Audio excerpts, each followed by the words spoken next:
জয় নিতাই, জয় গৌ। দুর্বাসা মুনিকে ভগবান তিনি উপদেশ দিচ্ছেন, দুর্বাসা মুনিকে উপদেশ দিচ্ছেন ভাগবত থেকে আমরা আস্বাদন করছি। নবম স্কন্ধে ভগবান উবাচ অহং ভক্ত পরাধীন স্বতন্ত্র ইব দ্বিজ সাধু বিগ্রস্ত হৃদয় ভক্তি ভজন্ত প্রিয়। বুঝছেন, শ্রী ভগবান বলেন, হে দুর্বাসা, আমি সম্পূর্ণরূপে ভক্তের অধীন, তাই আমি স্বাধীন নই। সহজ সরল ভক্তজন আমার হৃদয়ে তাদের অধিকৃত করে রেখেছে। ভক্তগণ আমার প্রিয়, আমি তাদের শ্রেয়। হে ব্রাহ্মণ, আমার ভক্তদের আমি একমাত্র আশ্রয়। সেই জন্য আমার সেই ভক্ত সাধুগণ ছাড়া আমি না ভালোবাসি নিজেকে, না আমার অর্ধাঙ্গিনী অবিনাশী শ্রীদেবীকে। তাহলে ভগবান দেখো সাধুদের সব থেকে, ভক্তের সব থেকে বেশি ভালোবাসে। তারা ভগবানের ভক্ত, নিজের স্ত্রীকে থেকেও বেশি ভালোবাসে। সে কথা বলছেন, আমার যে ভক্ত স্ত্রী পুত্র গৃহ গুরুজন প্রাণ ধন ইহলোক পরলোক সব কিছু পরিত্যাগ করে কেবলমাত্র আমারই শরণাপন্ন হয়েছে, আমি কিভাবে তাকে পরিত্যাগ করবার চিন্তা মাত্রই বা করি, কিভাবে করি? ভগবান সে কথা বলছেন। সাধ্বী স্ত্রী যেমন পতি ভক্তির দ্বারাই পতিকে বশীভূত করে রাখেন, সেই রকম সমদর্শী সাধু পুরুষেরা প্রেমডরে তাদের হৃদয়ে আমার হৃদয়ের সাথে বেঁধে আমাকে বশীভূত করে ফেলে।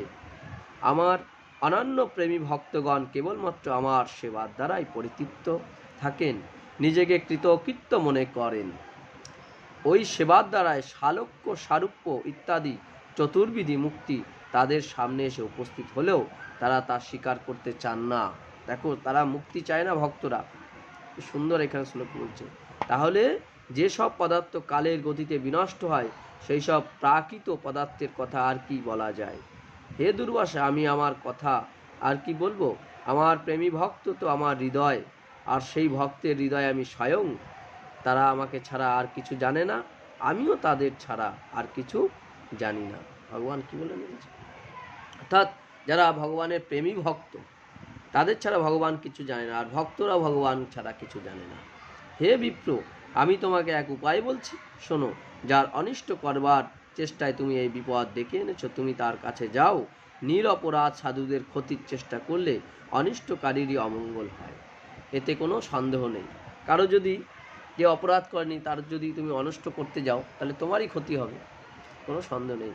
ব্রাহ্মণদের কাছে তপস্যা ও বিদ্যা উভয়ই মঙ্গলজনক, কিন্তু ব্রাহ্মণ যদি দুর্বিনীত ও অন্যায়কারী হয়, তবে সে তপস্যা ও বিদ্যা বিপরীত ফল প্রদান করে।